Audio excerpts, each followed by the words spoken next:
नमस्कार दोस्तों, मैं रूप आपका स्वागत करती हूँ द मिरेकल वाणी पॉडकास्ट में, जहाँ हमारी कोशिश रहती है उन बातों तक पहुँचने की जिन बातों की जानकारी लेकर आप एक अपनी जिंदगी में मिरेकल महसूस कर सकते हैं। आज हमारे साथ जुड़े हैं अनुभव से भरे doctor expert doctor Manoj Mittal ji. इनका बॉर्न 1970 में बहुत ही साधारण फैमिली में हुआ था। इलाहाबाद में इन्होंने अपना एमबीबीएस कंप्लीट किया और आगरा के मेडिकल कॉलेज में इन्होंने एमडी के रूप में भी अपना स्थान स्थापित किया। लगभग 20 स्टेट्स में इन्होंने नेशनल टू इंटरनेशनल जो कॉन्फ्रेंसेस है वो कंप्लीट किया। 100 विलेजेस में इन्होंने योगा कैंप लगाए और 100 स्कूल प्लस कॉलेजेस में भी ये कैंप लगाने में सफलता इनको हासिल हुई। इनको अगर एक पैकेज बोला जाए तो कहना बिल्कुल गलत नहीं होगा, क्योंकि इनके पास है छोटी से बड़ी बीमारी का हर प्रकार का सॉल्यूशन इनके पास है, वो भी बिना मेडिसिन के। आजकल ये करनाल सेक्टर 12 में जगदम्बा बेबी केयर में बच्चों की सेवा में एक अहम भूमिका निभा रही हैं। आइए जानते हैं इनका एक्सपीरियंस क्या रहा इन 25 सालों में। नमस्कार डॉक्टर साहब, बहुत बहुत स्वागत है आपका हमारे इस पॉडकास्ट में। इन 25 सालों में पिछले जो मेडिकल आपने महसूस किया, कैंप लगाए, योगा कैंप लगाए, एमडी रहे, बहुत सारी उपलब्धियां आपने हासिल की, क्या मिशन था इनके पीछे? देखिए मैम, जैसा आपने बताया कि मेरा बैकग्राउंड जो है बड़ी सिंपल फैमिली से रहा, तो हमारी लाइफस्टाइल पुश्तैनी लाइफस्टाइल इतनी सिंपल थी कि हमारे परिवार में पिछले कई दशकों से कभी कोई बीमार नहीं हुआ। हमारे परिवार के लोगों ने कभी भी एलोपैथी, आयुर्वेद, नेचुरोपैथी कभी कोई दवाई नहीं खाई। अभी भी मेरा बेटा चाइल्ड स्पेशलिस्ट है, मेरी गुड़िया यूपीएससी की यूपीएससी की तैयारी कर रही है, तो वो लोग हमेशा फिट रहते हैं। तो जब मैं देखता हूँ पिछले 25 सालों में मैंने 10 लाख पेशेंट्स देखे हैं, जो फिजिकली देखे हैं, और अब तो लगभग 10 करोड़ लोग मुझे फॉलो करते हैं और देखते हैं। तो उसमें लगता है मेरे को, जैसे कमेंट्स आते हैं और जैसे मेरे पास पेशेंट्स आते हैं, कि 99% डिसीज वो लाइफस्टाइल डिसीज होती है, चाहे बच्चे हों, बड़े हों, बूढ़े हों, हिंदू, मुस्लिम, सिख, ईसाई, जो भी लोग हों, ज़्यादातर बीमारियां प्रिवेंटेबल होती हैं। क्योंकि मैं और मेरा परिवार, अगर हम लोग पिछले कई दशकों से फिट रह सकते हैं, तो पूरा समाज, पूरा देश और पूरा वर्ल्ड, ग्लोबली सभी लोग फिट रह सकते हैं अगर ऐसी लाइफस्टाइल अडॉप्ट करें। जैसे कि हमने बचपन से, मैं पिछले 70 साल से पापा को देखता हूँ, पापा मच्छरदानी में सोते हैं और कभी बीमारी नहीं होती। मैंने कभी बीमार नहीं देखा पापा को। मैं भी मतलब पिछले 20 साल से मच्छरदानी में सोता हूँ बाहर। तो नेचुरल जो लाइफस्टाइल है, नेचुरल एम्बियंस है, नेचुरल फूड है, उसको हमने एक्सपीरियंस किया है लाइफ में।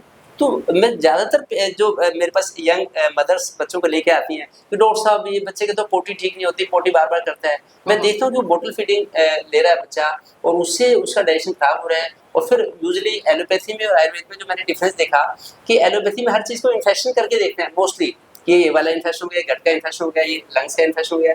बेसिकली उसके रूट कोज पे बड़ी कम बात हो पाती है। तो जब मैंने रूट कोज को देखा पिछले 35 सालों में, जैसे ही मैंने कदम रखा एलोपैथी के लिए, एमबीबीएस के लिए, क्योंकि नीड ज़्यादा एलोपैथी की है जितने भी कम्युनिटी में, तो वैसे ही मैंने देखा कि रूट कोज पे बड़ा कम वर्क हुआ है। तो मैंने अपनी प्रैक्टिस में इंटीग्रेटेड अप्रोच अपनाया, ठीक है, होलिस्टिक अप्रोच, जिसमें कि अगर हमें जरूरत पड़े तो पेशेंट का ट्रीटमेंट एलोपैथी के साथ साथ आयुर्वेद से भी, नेचुरोपैथी से भी और लाइफस्टाइल मॉड्यूलेशन से भी मैंने किया। उससे मुझे बड़ा अच्छा रिस्पॉन्स मिला। और यही चीज़ जब मैंने लॉकडाउन के टाइम में सोशल मीडिया पे रखी, तो सोशल मीडिया में भी लोगों ने इस चीज़ को बड़ा अप्रिशिएट किया कि अगर हम एक चीज़ को, आज तक दुनिया में किसी की भी डायबिटीज़ कभी भी इंसुलिन से ठीक नहीं। कई अरब लोगों को डायबिटीज हो चुकी वर्ल्ड ओवर, ग्लोबली, लेकिन किसी एक की भी पर्सन की डायबिटीज मैंने नहीं देखा कि इंसुलिन से ठीक नहीं हुई। उसे मैनेज कर रखते हैं, कॉम्प्लिकेशन बढ़ते चले जाते हैं, लेकिन ठीक नहीं होती। लेकिन लाइफस्टाइल मॉड्यूलेशन से हजारों लोगों की डायबिटीज ठीक हो गई, जो कि जिन्हें आगे दवाई की जरूरत पड़ी। इसलिए मैंने प्रैक्टिस में ऐसा होलिस्टिक अप्रोच। फैमिली में कोई मेडिकल बैकग्राउंड नहीं रहा आपका, जैसे आपने बताया। एक डॉक्टर्स उठते हैं, वो अपना मेडिकल का एमबीबीएस कंप्लीट करते हैं, एक प्राइवेट हॉस्पिटल खोलते हैं, लोगों की सेवा करते हैं, डिपेंड करते हैं पूरे ही अपने मेडिसिन पर। लेकिन आपने एक ऐसा रास्ता चुना कि बिना मेडिसिन के भी एक अच्छा जीवन व्यतीत किया जा सकता है, तो इसकी प्रेरणा कहाँ से मिलती है आपको? मैम देखिए, पूत कपूत तो काहे धन साचे, पूत सपूत तो काहे धन साचे। शुरू से हमारा कंटेंटेड फैमिली रही है। तो पापा भी कम कमाई करके, कम खर्चा करके बड़ा हमेशा फिट रहते थे, हेल्दी रहते थे और बड़े सुकून से रहते थे। अभी भी रहते हैं बड़ा सुकून से। तो मेरा भी यही था कि बड़ा कंफर्टेबली रहना है, और मैंने देखा ये बड़ा इजीली पॉसिबल है। तो बेटा भी मैंने भी थ्रू टॉप किया था, और मेरा बड़ा 2000 रुपये में मेरा 1 साल का MBBS का जो फी होती थी एक प्रोफेशन की। तो दूसरा 1.5 साल का एक प्रोफेशन होता है, उसमें फिर 2-2.5 रुपये में पूरा, मतलब मैंने पूरा MBBS ही मुश्किल से 20-25 हज़ार रुपये में कर लिया, सारी बुक्स को मिला के भी कोई खर्चा नहीं हुआ ज़्यादा। ऐसे बेटा उसने थ्रू टॉप किया, तो उसका भी स्कॉलरशिप भी मिली, साथ में मुझे भी स्कॉलरशिप मिलती थी, प्रॉब्लम में भी उससे भी, तो हमारा फ्री में एजुकेशन हुई है सारी। तो इसलिए हमने बड़ी बिल्कुल स्ट्रेस फ्री हमारी लाइफ रही है। तो स्ट्रेस फ्री लाइफ में हमने देखा कि अगर इजीली अगर हम रहते हैं, नेचर के साथ ज़्यादा टाइम स्पेंड करते हैं, तो बड़ा आसान है ज़िंदगी जीना। और जितने भी पेशेंट्स आते हैं हमारे पास, तो हम देखते हैं कि यूजुअली कंप्रोमाइजेज होते हैं। बिल्कुल, पेरेंट्स हैं, दोनों वर्किंग हैं, बच्चे के लिए टाइम नहीं होता, तो बच्चे को वो कुछ ना कुछ लॉलीपॉप देके कुछ भी करके कि बेटा तू ये लेना और मैं जा रही हूँ, तो ऐसे करके कई बार करते हैं। तो उससे फिर बच्चों को टाइम ना मिल पाने से बच्चे डिसीज हो जाते हैं। हम कहते हैं कि भाई अगर नेचुरल फूड दो उन्हें, अभी जो हमने ताज़ा खाना अपने वैसे दे, इस तरह से कर ले तो बड़ा अच्छा रहेगा। उसका फिर रिजल्ट देखने को मिला है। मेरे पास 3 तरह के पेशेंट्स आते हैं, 3 माइंडसेट के। एक होते हैं कंफर्टेबल माइंडसेट के, जो मैं बताता हूँ उसको समझ लेते हैं, और वो 1 बार 2 बार या 3 बार मेरे पास आते हैं, फिर वो बीमार ही नहीं होते बच्चे, फिर बस वैक्सीनेशन के लिए आते हैं। ये ऐसे 50% पेशेंट्स होते हैं। तो 30% पेरेंट्स ऐसे होते हैं जो मेरी बातों को समझ लेते हैं, क्रक्स क्या है मतलब सारा समझ लेते हैं, लेकिन कंप्रोमाइज होते हैं। वो ये नहीं कहते कि पता नहीं क्यों हमारा बच्चा बीमार हो गया, पता नहीं से, उन्हें पता होता है कि हम कंप्रोमाइज कर रहे हैं, चलो कोई नहीं, अब दवाई ले आते हैं, ठीक हो जाएगा, उन्हें इतना विश्वास। 20% पेरेंट्स ऐसे होते हैं कि जो कहते हैं कि नहीं बॉटल से तो कुछ नहीं होता, देखिए ये तो बीमार क्यों होता है बार बार, इसका कोई पक्का सोल्यूशन, कोई अच्छी सी मेडिसिन दे दो। तो उनको डाउट रहता है कि भाई इससे अच्छा कुछ पॉसिबल है, तो वो यूजुअली फिर फ्रेगमेंट इलनेस के शिकार होते हैं। तो ऐसे अगर हम रूट को समझ लें तो यूजुअली फिर बीमारी होती है। आपकी डाइट का क्या राज है? डाइट देखिए, मेरा पिछले 40 साल से 47 kg वेट है, for last 40 years 47 kg weight है।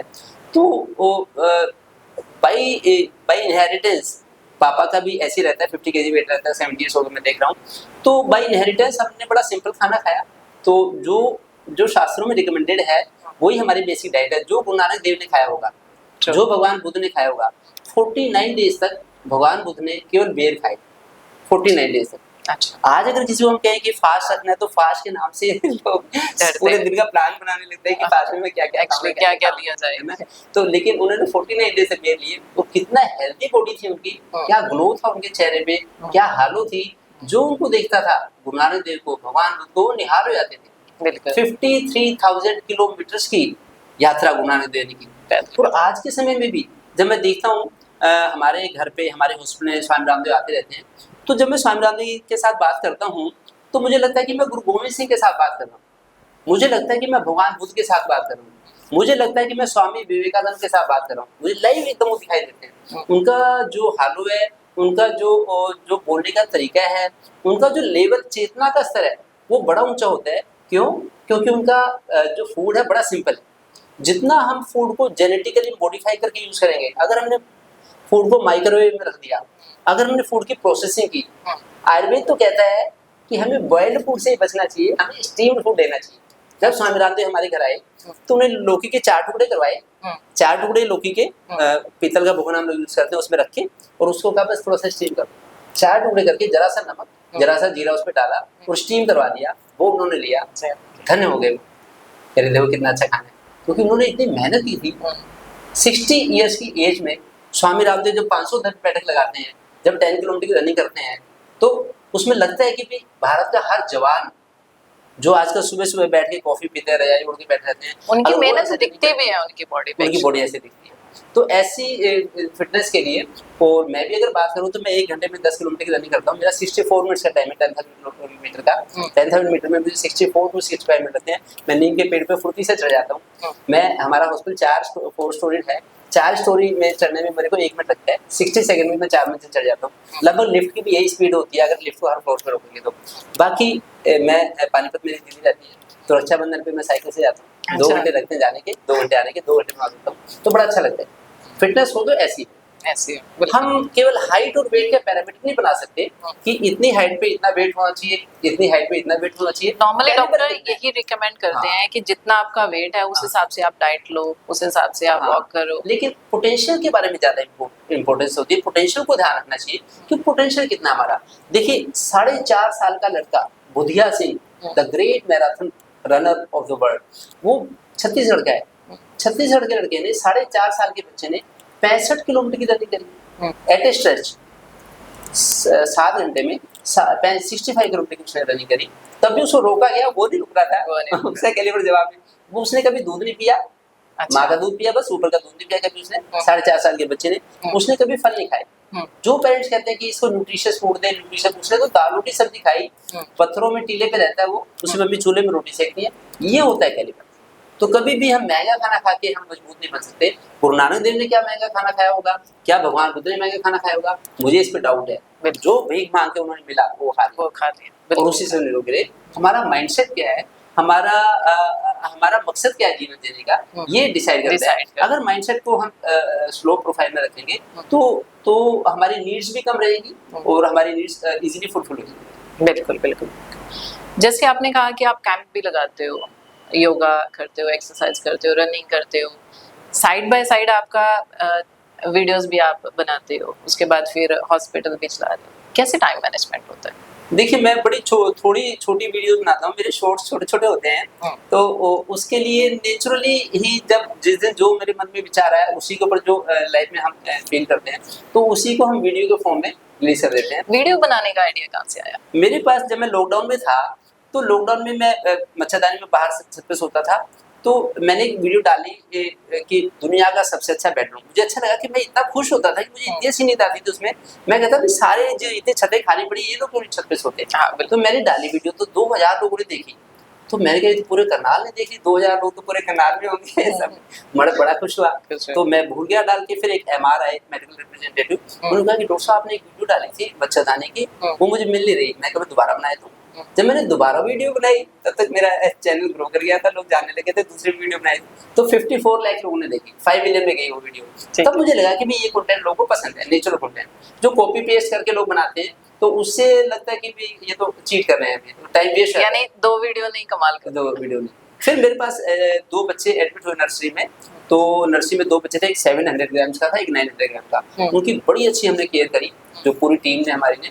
तो 2 बच्चे बिना ऑक्सीजन के 1.25 महीने में बिल्कुल फिट हो गए पूरी तरह से। तो बिना ऑक्सीजन के डेली हमने मालिश की, डेली नहलाया, उसे नेचुरल तरीके से हमने उनको निकाला उसमें से बाहर। तो ठीक हो गए। जब चले गए तब मुझे लगा कि इनकी वीडियो बनानी चाहिए। जब मैंने वो वीडियो बनाई 25 मिलियन में कि बिना ऑक्सीजन के, और हमने इनको नेचुरली वो कराया है, बिना इंक्यूबेटर के, बिना किसी उसके।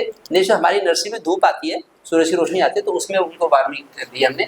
तो वो भी बड़ी वीडियो 25 मिलियन में गई। उसके बाद तो फिर मैंने बताया कि आपका भोजन ही आपकी बीमारी के लिए जिम्मेदार है।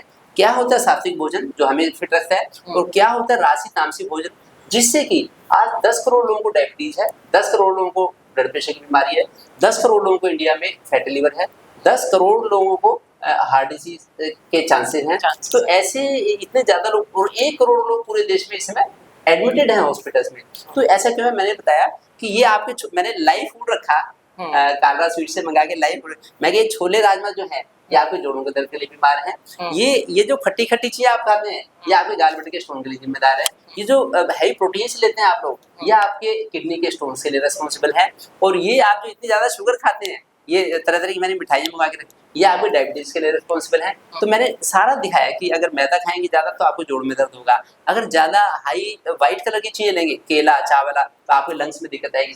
तो वो वीडियो बड़ी डिटेल्ड शेयरिंग हुई उसकी, उसको 80 मिलियन लोगों ने देखा।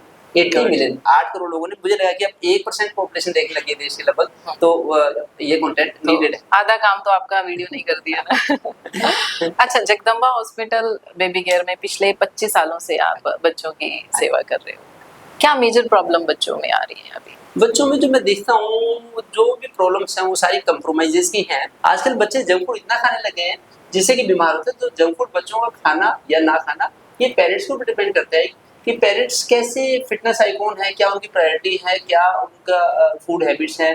तो मैं चाहता हूँ कि पेरेंट्स खुद एक रोल मॉडल बन के दिखाएं बच्चों को, जिससे कि बच्चे फिट रहें। बच्चों की हेल्थ के बारे में बात करें, मॉडर्न मेडिसिन है, आयुर्वेदिक मेडिसिन है, होम्योपैथिक मेडिसिन है, एलोपैथिक मेडिसिन है, बच्चों के लिए कौन सी मेडिसिन सही रहती है? देखिए, अगर इंस्टेंट रिलीफ चाहिए, जैसे बच्चा पूरी रात खांसी कर रहा है, उसने जो भी जंक फूड खाया या फिर AC चलता रह गया, तो इंस्टेंट रिलीफ के लिए तो एलोपैथिक मेडिसिन अच्छी है, बेस्ट। लेकिन लॉन्ग टर्म में अगर बच्चे को रिकरेंट इन्फेक्शन हो रहे हैं तो उसका रूट कॉज भी ठीक करें, फिर बच्चे की इम्यूनिटी बढ़ाने के लिए बेसिक हर्ब्स का यूज करें।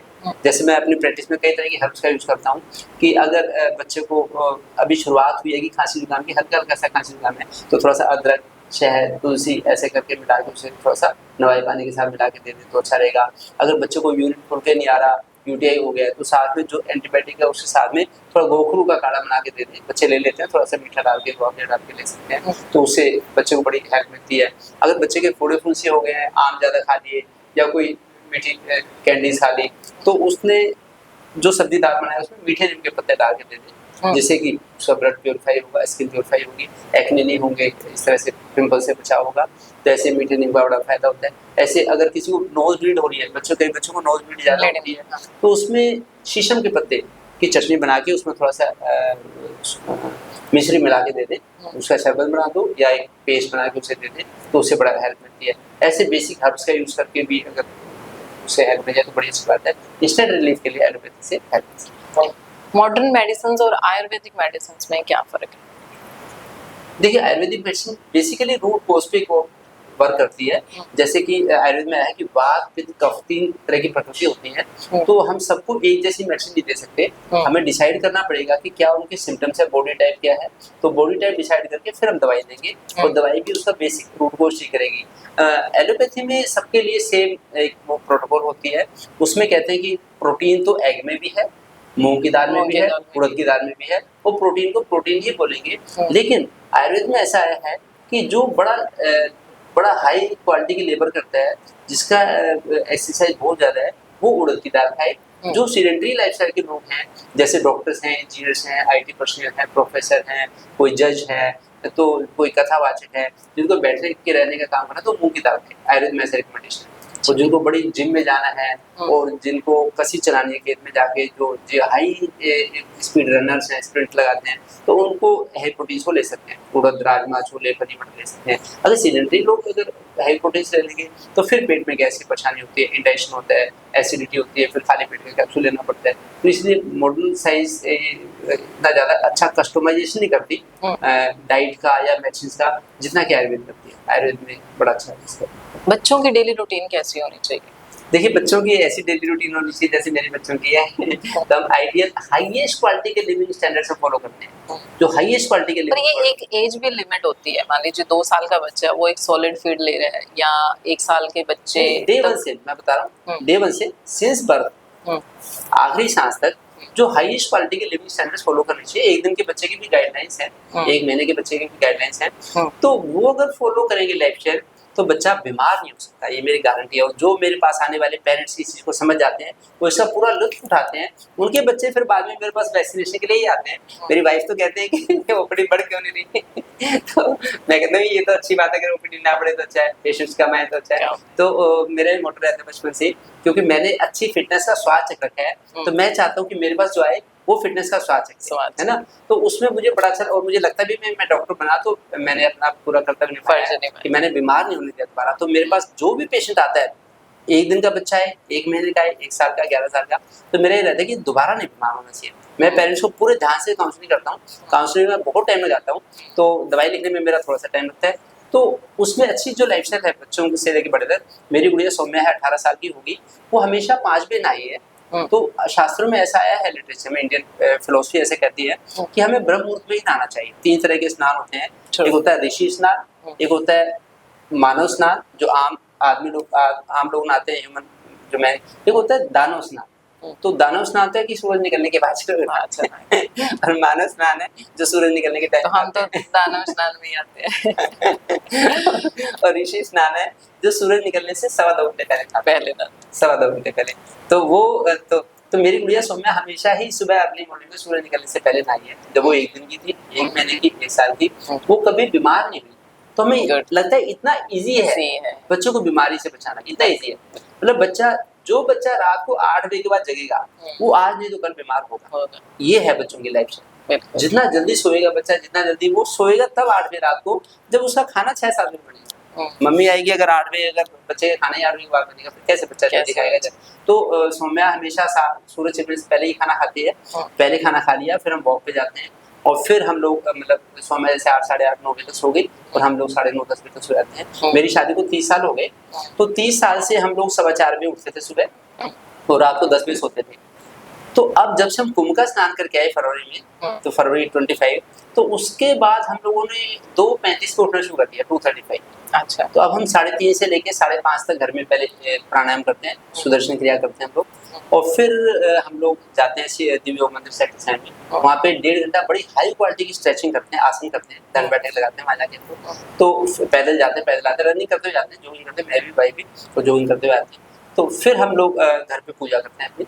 तो हमारा सुबह 2:30 बजे से लेके 10 बजे तक का डेडिकेटेड टाइम स्पिरिचुअलिटी, आत्मा परमात्मा के लिए होता है। फिर 10 बजे से मेरी ओपडी होती है, फिर बड़ा रश होता है, नीलोखेड़ी से, असम से, पानीपत से, करनाल से, कुरुक्षेत्र से, कैथल से, सब जगह से पेशेंट्स आते हैं। तो मैं इसलिए बाहर भी ज़्यादा जा नहीं पाता। लोग कहते हैं टोरसा आओ, कभी वहाँ आओ, पानीपत आओ, तो मैं कहता हूँ मेरा कुछ यही सब कुछ है। तो वहाँ पे पेशेंट्स आते हैं, उनको देख के बड़ा अच्छा लगता है, रोते हुए आते हैं बच्चे और हंसते हुए आते हैं, तो अच्छा लगता है कि ऐसे करें। तो लाइफस्टाइल में सबसे बड़ी चीज़ है कि जो बायोलॉजिकल क्लॉक है, सर्केडियन रिदम है, उसको मेंटेन रखना, चाहे बच्चा हो या बड़ा। मेरे सामने तो अगर नरेंद्र मोदी जी भी आ जाएं, तो उनकी फिटनेस में भी मुझे कुछ गुंजाइश दिखाई देती है कि मैं उनकी फिटनेस को भी इम्प्रूव कर सकता हूँ, जिससे कि वो देश की, भारत माता की सेवा ज्यादा साल तक कर सके, आने वाले कुछ डिकेड्स तक कर सके। तो मेरे को कुछ समय बात करके ही पता लग जाता है कि आपकी फिटनेस में क्या कमी है, क्या गुंजाइश है इम्प्रूवमेंट करने की। वात पित्त कफ का बैलेंस बोलने से पता लग जाता है कितना इम्बैलेंस है और कितना बैलेंस है ना। बोलने से, हमारे चलने से, हमारी चाल से, हमारे हाइट से, हमारे वेट से, हमारे जो स्किन की थिकनेस है, इनसे पता लग जाता है कि कितना अभी इसमें हम कितना इसको शार्प कर सकते हैं अपनी बॉडी के फीचर्स को। तो उसके लिए ये लाइफस्टाइल है कि सबसे बड़ा है बायोलॉजिकल सर्केडियन रिदम, उसको मेंटेन करना, समय से सोए समय से उठे। फिर है सेकंड चीज है फूड बहुत इंपॉर्टेंट चीज है। तो फूड में हमें अगेन, मैं ज्यादा मॉडर्न साइंस के ऊपर बिलीव नहीं करता, उसमें था कि इतनी कैलोरी लेनी चाहिए और इतने कार्बोहाइड्रेट। अब देखिए पता होना चाहिए, कोई फॉलो ना कर सके ये एक अलग बात है।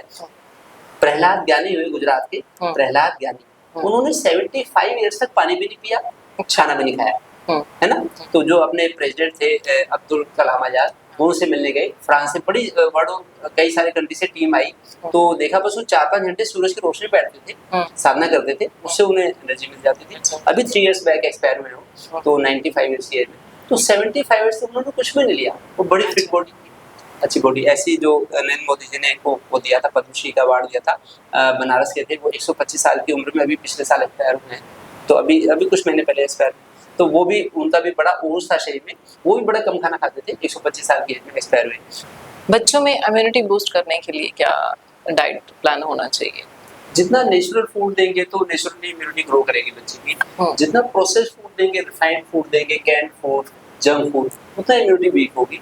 दूसरा, बच्चा नेचुरल एम्बियंस में रहे। फूड एक एंगल है, दूसरा बच्चे की एम्बियंस दूसरा एंगल है, फिर उसकी बायोलॉजिकल क्लॉक को मेंटेन रखना जरूरी है। अगर बच्चे देर रात तक पेरेंट्स जगते रहते हैं, फिर बच्चे भी जगते रहते हैं 10-11 बजे तक, फिर वो जो मर्जी खाएं, नेचुरल फूड खाएं, फिर भी उनकी इम्यूनिटी बढ़ सकती है। तो 2 डिफरेंट एंगल हैं, 2 डिफरेंट पैरामीटर्स हैं। तो एक तो खाना नेचुरल हो, जितना ज्यादा उबला हुआ खाना हो, एक बार के खाने में 2 तरह की सब्जियां, 2 तरह की दाल, थोड़ी धनिया की चटनी, थोड़ा चूरमा, थोड़ी रोटी, ऐसा खाना हो, और फिर उसको उसकी प्रोसेसिंग अच्छी तरह से हो सके। बच्चा आउटडोर ज्यादा टाइम स्पेंड करे। अगर इंडोर बच्चा लगा रहता है या वीडियो गेम में किसी भी चीज में, तो उससे उसी इम्यूनिटी नहीं डेवलप हो सकती।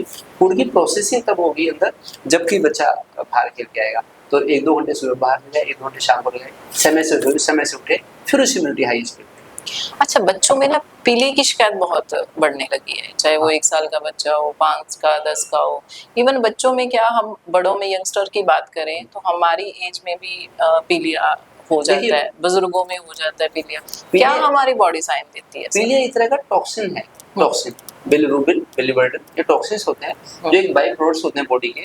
तो इनको ब्लड के सर्कुलेशन में नहीं रहना चाहिए। जब ब्लड के सर्कुलेशन में रिफ्लेक्ट करेगा तो आईज हमें येलो लगेंगी, हमारी बॉडी का कैलिबर कम होगा, फटीग होगी, थकान महसूस होगी, पोटेंशियल पूरा नहीं रह पाता। तो पीलिया तो निकल ही जाना चाहिए। जैसे यूरिक एसिड है, यूरिया है, बनते हैं बॉडी में, ये बाई प्रोडक्ट्स हैं, वेस्ट है। बनने के कारण क्या है? तो थोड़ा सा तो बनना चाहिए नेचुरली, बॉडी को मेंटेन करने के लिए, फूड के डाइजेशन के लिए थोड़ा सा पित्त बनना चाहिए। लेकिन पित्त ज्यादा बन रहा है, पीलिया ज्यादा बन रहा है, इसका मतलब एक तो फूड की क्वालिटी ठीक नहीं है, जो फूड कई पेरेंट्स भी सोचते हैं कि बच्चे को इसको ना दूध दही बड़ा पसंद है, घी बड़ा खाता है, दूध दही खाता है, वो खुश रहते हैं। तो लेकिन बैलेंस फूड सबसे अच्छी चीज है। जिस फूड में फाइबर्स होंगे, तो फाइबर्स का काम है लीवर की क्लींजिंग करना, लीवर को डिटॉक्स करना। और अगर बच्चा दूध दही खाता रहेगा बार बार, या फिर मतलब पराठा ले लिया, मक्खन मलाई ले ली, ज्यादा कई बच्चे मलाई के साथ रोटी खाते हैं, पेरेंट्स बड़ा खुश होते हैं कि हेल्दी हो जाएगा।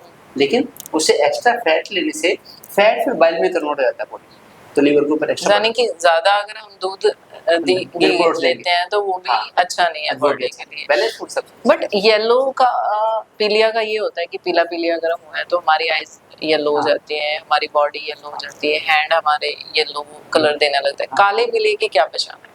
काला पीलिया एक इन्फेक्शन है जिसे हेपेटाइटिस बी वायरस इन्फेक्शन कहते हैं। तो हेपेटाइटिस बी का इन्फेक्शन तब होगा जब वायरस कहीं से आएगा, कहीं ना कहीं से बच्चे के अंदर वायरस आ गया, मदर से वायरस निकल गया, किसी कट पे कोई ऐसे कोई बॉडी से क्वेश्चन लग गया, उससे ऐसा होता है। तो काला पीलिया एक बीमारी है जिसका वैसे तो कोई दुनिया में इलाज नहीं जिसके वायरस है अगेंस्ट, लेकिन पेरेंटल रूट्स भी होते हैं इसके ट्रांसमिशन के, तो वो एक अलग चीज है। और जो खाने पीने से पीलिया होगा वो बॉडी में एक्स्ट्रा फैट की वजह से। तो इस बीमारी से बच्चा कैसे जा सकता है? उसे बॉडी की इम्यूनिटी का लेवल हाई करके, जिससे कि वायरस मल्टीप्लाई ना करे, फिर बचपन से ही वैक्सीनेशन करवा लेना चाहिए। हेपेटाइटिस बी का वैक्सीनेशन 1.5 महीने की एज पे, मतलब शुरू में even with in 1 week life के बाद, बर्थ के बाद 1 वीक के अंदर हम वैक्सीनेशन करवा लें, फिर 1.5 महीने पे, 2.5 महीने पे, 3.5 महीने पे उसे रिपीट करवा लें, तो वो वैक्सीनेशन हो। फिर भी स्टिल हमें कोशिश रहना चाहिए कि हम डेंटिस्ट पे गए, कहीं भी कोई टूथ का एक्सट्रैक्शन करवाया हमने, या स्केलिंग कराई, या कोई डेंटल कैरीज की फिलिंग कराई, तो उसमें वहाँ से भी हमें इन्फेक्शन हो सकता है। किसी ने ब्लड ट्रांसफ्यूजन करवाया उससे हो सकता है, या सिरिंजेस के ही लोकल किसी क्लिनिक में दिखाया, सिरिंजेस एक किसी ने दूसरे को लगा दी, उसे भी उसे। बच्चों में विटामिन की आजकल कमियां बड़ी पाई जाती हैं। जैसे कोई भी बच्चा है, मान लीजिए नवजात शिशु है, उसमें विटामिन डी की कमी पाई जाती है। जैसे वो डिस्चार्ज होता है घर के लिए, तो बच्चे को एक लिफाफे भर के दवाई दी जाती है कि इसमें आपकी कैल्शियम की है, विटामिन की है, मेडिसिन, वो देना सही है? देखिए, कुछ दिक्कतें ऐसी हैं जो न्यूबॉर्न बच्चों को होती हैं। न्यूबॉर्न बच्चों को तब होती है जब पेरेंट्स, खुद मदर पिछले 9 महीने प्रेगनेंसी में माँ ने आउटडोर एक्टिविटी नहीं करी, माँ ने बेड रेस्ट ज़्यादा लिया कि मैं तो प्रेग्नेंट हूँ, मैं तो एक कंफर्ट जोन की लाइफ में रहूंगी। तो मदर को भी प्रेगनेंसी में भी बड़ी अच्छी मेहनत करनी चाहिए। जो जितनी परमिशंस हैं उन परमिशंस के अंदर उनको भी काम करना चाहिए, वॉकिंग करनी चाहिए, आउटडोर एक्टिविटी करें, म्यूजिक का वो ले, सपोर्ट ले, योग करें, प्राणायाम करें, तो अच्छा है। क्योंकि मेरे को तो बड़ा अच्छा एक्सपीरियंस है, मेरे दोनों बच्चों के टाइम में ही, वाइफ ने सोना के टाइम में भी लगभग 2.5 किलोमीटर की वॉकिंग करी डेली, काफ़ी वॉकिंग करी, 5 से 10 किलोमीटर तक की वॉक करी उन्होंने डेली प्रेगनेंसी में, और 2.5 घंटे योग किया डेली सुबह, और सुबह 4 बजे उठना, 4:15 बजे, रात को लगभग 9:30 बजे पूरा घर का काम भी करना।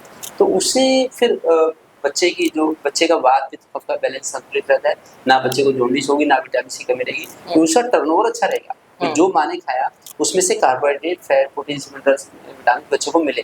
ये तो हो गया कि अगर न्यूबॉर्न बेबी को तो ऐसा होता है। दूसरा, सन का एक्सपोजर मिलना चाहिए माँ को, प्रेगनेंसी में 9 महीने सन का एक्सपोजर मिलना चाहिए। तो फिर बच्चों को भी कई बार पेरेंट्स बाहर नहीं भेजते कि तो काला हो जाएगा, तो ऐसा नहीं, मैं तो बड़ा धूप में खेला हूँ, मैं तो काला नहीं हुआ। तो इसलिए काले से ना डरे, बच्चे की मैच्योरिटी होनी चाहिए, बच्चा मैच्योर हो, इसके से ही हमें विटामिन डी की वो होगी फॉर्मेशन। बाकी कई बार बच्चे भी, पेरेंट्स या तो सिखा नहीं पाते, बच्चे हरी सब्जियां नहीं खाते, आलू खाते ज़्यादा, आलू खा लिए, चावल खा लिए, तो उसमें हरी सब्जी ना मिलने से फिर बाकी विटामिन नहीं मिल पाती, आयरन नहीं मिल पाता। आयरन तो मिलेगा पालक से, मेथी, बथुआ, करेला, पेठा, टिंडा, सहजन, इतनी सारी 18-20 टाइप की हरी सब्जियां होती हैं, वो अगर बच्चे खाएंगे, मदर की जिम्मेदारी है कि माँ 2 तरह की हरी सब्जी बनाए, 2 तरह की दाल बनाए, कई वैरायटी ऑफ मील्स बनाए। जब हम बॉम्बे जाते हैं तो बॉम्बे की एक थाली में 8-9 कटोरियाँ होती है, छोटी छोटी सी, बहुत छोटी कटोरियाँ, 2-2 इंच की।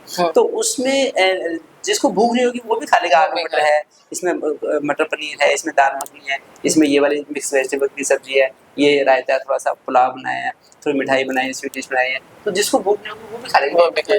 तो ऐसे ही घर पे भी बड़ा ध्यान से ऐसे अगर पेरेंट्स ऐसे बनाए वैरायटी ऑफ तो सारे, किसी में आयोडीन मिलेगी, किसी में जिंक, किसी में कॉपर, किसी में आयरन, किसी में सोना, चांदी, तांबा, लोहा, मिनरल्स, अलग अलग मिनरल्स मिलेंगे अलग अलग वेजिटेबल्स में। तो ऐसे माँ की आर्ट है कि माँ कैसे उसका इंटरेस्ट बनाती है बच्चे का। एक तो डेली मसाज करे, फुल बॉडी मसाज, उससे लीवर, थायराइड, पैंक्रियाज वो एक्टिव हो जाएगी बच्चे के, और फिर उसको रनिंग के लिए लेके जाए, बाहर मारने लेके जाए, और फिर आगे वैरायटी ऑफ मील्स बनाए, फिर उस बच्चे में विटामिन की, मिनरल्स की, कभी आर्टिफिशियल सप्लीमेंट्स की जरूरत नहीं पड़ेगी। नकली विटामिन तो कभी छत्रपति शिवाजी ने खाए, कभी सरदार भगत सिंह ने नहीं खाए, कभी गुरु गोविंद किसी ने भी कभी ऐसे नहीं ली पहले, तो आज को ले रहे बच्चे, क्योंकि पेरेंट्स की जो अपनी प्रायोरिटीज है वो अलग हैं, तो नेचर के लिए या फूड के लिए टाइम ज़्यादा नहीं देना चाहते, उससे ऐसा।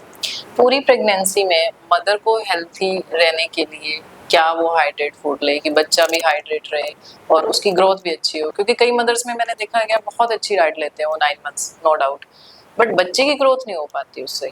देखिए एलोपैथी कहती है कि माँ को 2200 से लेकर 3000 कैलोरी लेनी चाहिए, इतना कार्बोहाइड्रेट लेनी चाहिए, इतना फैट, इतना प्रोटीन, इतना मिनरल्स, विटामिन। लेकिन आयुर्वेद में रिकमेंडेशन हर महीने के अलग अलग है। पहले महीने की प्रेगनेंसी में क्या लेना चाहिए, दूसरे महीने में किन ऑर्गन्स की फॉर्मेशन होती है, बड़ी कस्टमाइज्ड रिकमेंडेशन है। तो मैंने अपनी वेबसाइट drmanojmittal.com पे डाल रखी है, तो मैंने भी वाइफ को जो दिया। बट ये चीजें आजकल होने लगी है, हम अपने मदर्स के टाइम में देखते हैं, उस टाइम इतने हॉस्पिटल नहीं होते थे, डॉक्टर्स नहीं होते थे, वो जाते भी नहीं थे, सरकारी हॉस्पिटल्स होते थे, विलेजेस में होते थे, उस टाइम के बच्चे बड़े हेल्दी होते थे, तो उस टाइम भी कोई डाइटिशियन नहीं होता था उनका, जो उन्होंने घर पे बनाना वही रेगुलर रूटीन उनकी होती, कोई उनको वॉमिटिंग नहीं, कोई नोजिया प्रॉब्लम नहीं होती। ये अब चीज क्यों फेस करनी पड़ती है? देखिए अब जो है, अब लाइफ ना मोनोटोनस हो गई है, मोनोटोनस फूड है, मोनोटोनस कल्चर है, ये प्रोटोटाइप लाइफ हो गई, रोबोटिक लाइफ हो गई लोगों की। इतने बजे डेली ऑफिस जाना, इतने बजे जाना, और फिर अपना खाना बनाना, सो जाना, खाना खा के सोना। पहले वैरायटी ज्यादा थी लाइफ में, जो तरह तरह की एक्सपेंडिचर करते, एक्सपेंसिव जो हम टाइम स्पेंड करते थे, वो अलग अलग जगह पे स्पेंड करते थे। आज वहाँ पे बैसाखी मनाने जाना है, आज वहाँ जाना है, आज कुएं पे जाना है, यहाँ जाना, फसल देखने जाना है। तो उससे फिर वैरायटी ऑफ हार्मोन्स हमारे अंदर बॉडी बनते थे, जो कि डिफरेंट फूड की रिक्वायरमेंट भी हमारी थी। यानी कि रहन सहन का काफी फर्क पड़ गया, 100% फर्क रहन सहन का। बड़ी रोबोटिक लाइफ हो गई है, जिससे कि माइंडसेट भी ऐसे हो गए, एक प्रोटोटाइप माइंडसेट हो गया। तो हर चीज की मोनोटोनी लाइफ में नुकसान देती है। ना तो हमारी ड्रेस मोनोटोनस हो, डिफरेंट फेस्टिवल्स पे हम डिफरेंट ड्रेस पहने, ना हमारा फूड मोनोटोनस हो। कई पेरेंट्स कहते हैं कि मेरे को तो ये पसंद, मैं ये खाती हूँ। कई बच्चे कहते हैं कि बस इसको तो केला ही पसंद है, आलू पसंद है, केला बड़ा खुश होकर खाता है। ऐसा नहीं, variety of meals, variety of place, ambience, जगह जगह लेके जाएं बच्चों को, स्टेडियम में, पार्क में, गुरुद्वारे में, जू में, जगह जगह जितना लेके जाएंगे तो उससे डिफरेंट हार्मोन्स होंगे, प्रोड्यूस होंगे, और फिर डिफरेंट उसकी टेस्ट डेवलप होगा अलग चीज के लिए। उसे सारे मिनरल्स की 90 टाइप्स ऑफ मिनरल्स होने चाहिए हमारे फूड, और अगर कोई बच्चा एक ही चीज खाता है तो उसे बाकी की चीज कहाँ से। तो ये आजकल की लाइफ। एक लेडी जब भी बेबी कंसीव करती है, वो डॉक्टर के पास जाती है, फर्स्ट उसका यही क्वेश्चन होता है कि डॉक्टर साहब मेरी डिलीवरी नॉर्मल होगी या इसमें सी सेक्शन होगा। तो 9 मंथ्स तक वो डॉक्टर बड़ा उसको पॉजिटिव रखते हैं कि आपकी नॉर्मल डिलीवरी है। एंड पॉइंट पे जब डिलीवरी का दिन आता है तो उसको सी सेक्शन रिकमेंड किया जाता है। और क्या ये एक मदर पेन को सहन नहीं कर पाती, या उसमें एक डॉक्टर अपनी पॉकेट को फुल करना चाहते हैं कि हमारा सी सेक्शन होगा तो हमें इजी लगेगा? क्यों हो रहा है ये? देखिए कभी भी कोई डॉक्टर किसी का सीरियल फोर्सफुली नहीं करता, उनको ऑप्शन देते हैं पेरेंट्स को कि जो आप चाहो कर सकते हैं। यूजुअली मदर की बॉडी में इतना लचीलापन नहीं होता कि वो बियर कर सके पेन को। बट कई केसेस में मैंने देखा है वो नॉर्मल डिलीवरी के लिए उनका बेबी की पोजीशन ठीक है, वो नॉर्मल डिलीवरी के लिए ठीक है कि